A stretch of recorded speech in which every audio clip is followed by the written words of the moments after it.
I just want to welcome you all here today. Thank you, everyone, for coming out and celebrating with us today. I want to welcome Nichelle Hayes, who's going to be our first speaker.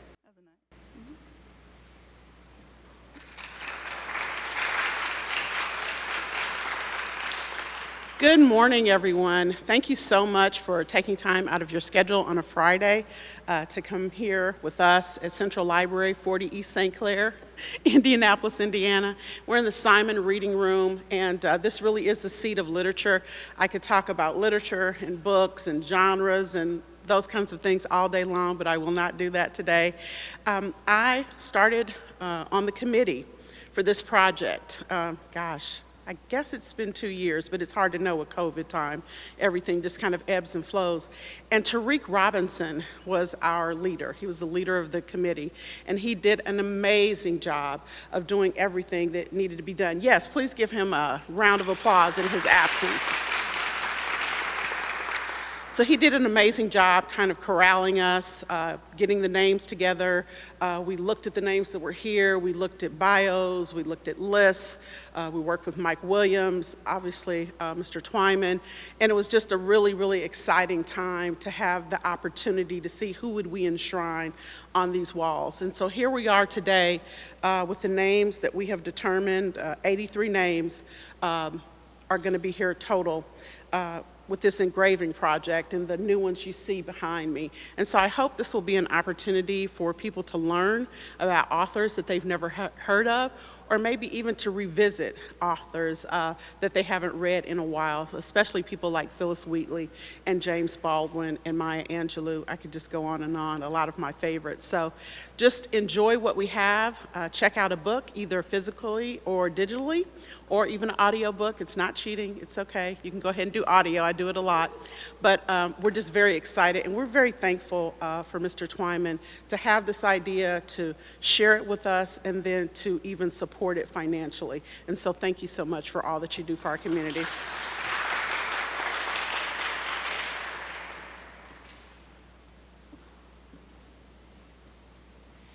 Good morning, everyone. I'm Drew Soshnick.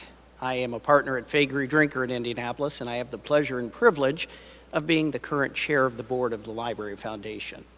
It is a distinct pleasure to be with you all today. I want to tell you a little bit about the Library Foundation and its relationship with the library to make sure that everyone knows how important this project is to the foundation. The foundation partners with its donors to enrich lives and to bring projects like this to fruition. Lifelong learning and diverse community relationships are part and parcel of what we do at the foundation in our partnership with the library. And as one of the oldest library foundations in the country, being around since 1969, we've generated more than $80 million of support for the library. That's a fascinating and huge amount of money in such a short period of time. With the support of the community, we're able to underwrite 75% of the program budget and myriad special projects for the library, including this magnificent project, this absolutely magnificent project that we're here celebrating today. The 10 Black authors who are inscribed in the Central Library are more than deserving of this honor. And their timeless works have really opened the minds and hearts of all of us and had impact on all of us. And I want to share one very brief moment of that. One of the authors, Frederick Douglass, who you see on the placard over there, we all know Frederick Douglass as one of the greatest orators in the history of the United States. But what people don't understand is within that oratory, Frederick Douglass was a keen supporter of education and a prime mover and driver of education for all communities, including the African American community.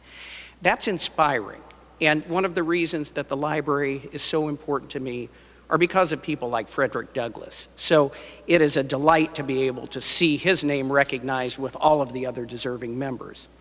Because of the hard work that you've seen of so many of you who are out there, and the generosity of special individuals, including you, Michael, Central Library now is a more engaging, more welcoming, and more inclusive community learning environment for everybody. And that is a good thing. It's been our honor to partner with you, Michael, in terms of you being the longtime friend and patron of the library, the supporter of the Library Foundation. You brought the need of this project to the attention of all of us. And without your leadership and devotion to it, it might not have come to fruition. But with the support of you and Adelphia, your generous investment of time, funds, and effort to this project, it's here. And it's the day we've been waiting for over 2 years. Other major funding, besides you, of course, we'd like to thank the endowment itself, as well as the Lilly Endowment for their generous support of this project. And finally, let's also take a moment to support all of you out there, the staff of the library. This project involves so many of you. Yes. This project involves so many of you, stemming from public services, communications, facilities, as well as the Center for Black Literature and Culture and the African American History Committee. Our learning community is richer by this project and because of all of your efforts. So again, thank you for all of you've done with your professional expertise that you've provided. And with that, it is my distinct honor and privilege to present to you Michael Twyman to give us his thoughts on this project that is so important to the Indianapolis metropolitan area. Michael. Thank you, Drew, and good morning to everyone. And it's a long time coming, and when I say a long time coming, 76 of the names that are here and engraved at Central Library were actually placed in 1917, 105 years ago, and a committee, somewhat different from the one that we put together, Nichelle, came together and decided and had a vetting process. And even in 1917, when folks like some who were already on the scene, a Frederick Douglass, a Paul Laurence Dunbar, a Phyllis Wheatley for certain, somehow or another they didn't make the list. We had another opportunity in 2007 when this beautiful edifice here, this building, what we consider the main building or the existing building, and then the expansion that took place that is behind us, the 6th floor atrium, there were then a number of other names that were added, which were 7, which brings us to 83. Of the 7, again, it didn't include folks who were still on the scene then, like a Langston Hughes or a Richard Wright, or a Toni Morrison or a Maya Angelou, or James Baldwin or a Zora Neale Hurston. So here we are, 2022, and now 105 years later, we are beginning to correct the narrative.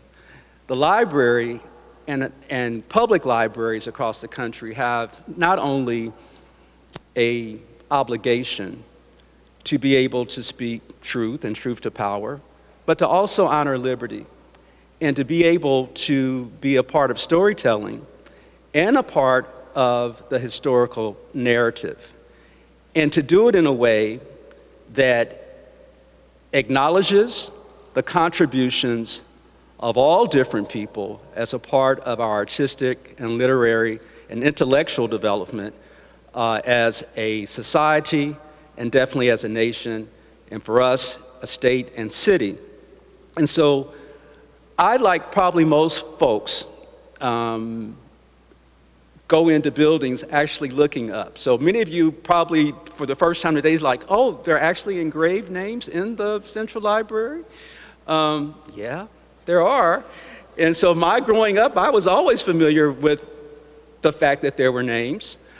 It came later in my life that I realized and asked the question of the leadership around 2007, are any of the names that I see around here persons of color? And the response was, well, I'm not certain. And so I said, if you could we research that? And it took a few more years later, but I asked the question again. And under a different leadership and at a different time, it was a very positive response and also a reckoning with the history of the library and a admitted oversight, particularly in 2007 that we would not have any more diverse many years later, 90 years later, than we did in 1917 when this building was constructed. Of the 83 that prior to, the original ones, there were, again, no persons of color and only 5 women.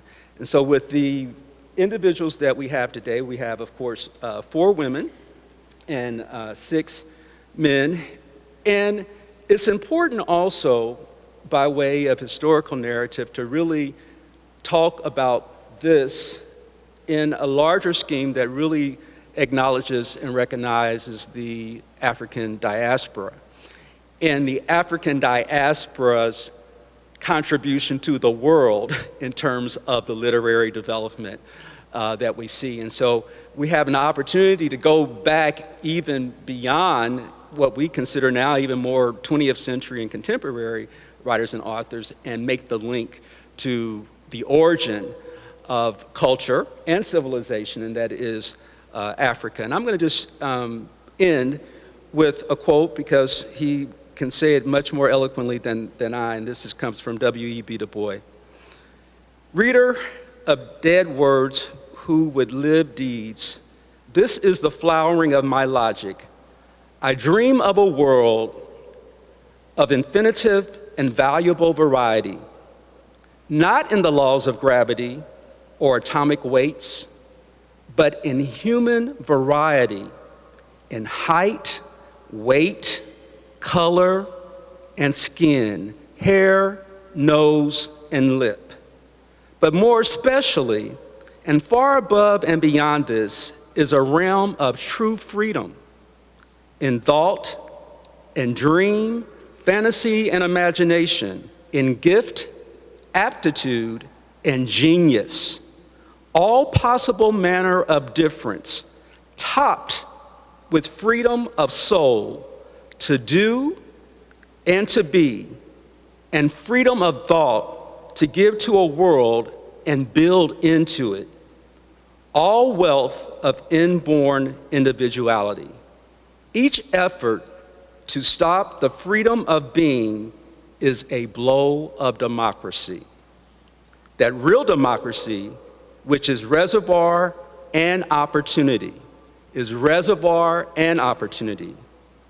There can be no perfect democracy curtailed by color, by race, or by poverty.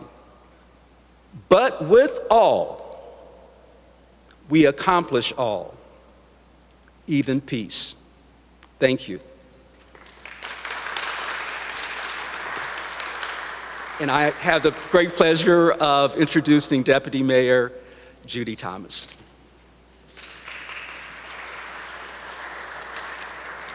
Well, congratulations, everyone, and Dr. Twyman, all your good work and being very intentional. It's just amazing. I'm very excited to be here with you. I must say this is one of my favorite places in the city, maybe the favorite. So on behalf of the city of Indianapolis and Mayor Joe Hogsett, I am so honored to be here at this historical, it really is historical and significant, unveiling. In 1827, John Brown Rusrum and Samuel Cornish were the co-founders of the first African-American-owned newspaper in the United States in New York, the Freedom's Journal. They made a statement, and I quote, "We wish to plead our own cause. Too long have others spoken for us. Our voices in degradation are ever arrayed against us, but our virtues are passed by and unnoticed. Too long this has been the reality of marginalized cultures in our country. Accomplishments, talents, and contributions have been ignored. The outcome of the two pandemics, COVID-19 and the racial uprisings of 2020, to paraphrase another great American, Booker T. Washington, have lifted the veil of ignorance. Today, many of us recognize the inequities. This is just the beginning. Things will not change overnight. This has to be ingrained in our new DNA. Inclusion and appreciation for others and other cultures and other ways of thinking. Even within the city of Indianapolis, we have been very intentional. Our partnership with GARE, the Government Alliance on Race and Equity, and working as a team to understand those inequities and work toward a new beginning. The American Relief Plan and our distribution of dollars to make an impact in our city and a change. The mapping through the Department of Metropolitan Development of historically Black and brown communities and neighborhoods, and making sure that we understand where they were, where they are, and the significance of those. Very intentional. The addition and inclusion of amazing people that deserve to be on this wall is a step in the right direction. We must look to ourselves and work together for a truth and reconciliation in every way. For we are all Americans, and all Americans should be included, promoted, valued, and celebrated. To quote one of my favorite writers, who is currently on the wall, Voltaire, appreciation is a wonderful thing. It makes what is excellent in others belong to us as well. And from another favorite author, new to the wall, Zora Neale Hurston, if you haven't got it, you can't show it. If you've got it, you can't hide it. Now is the time for well-deserved and overdue recognition. Thank you all, and along with everyone, I look forward to the future. Thank you.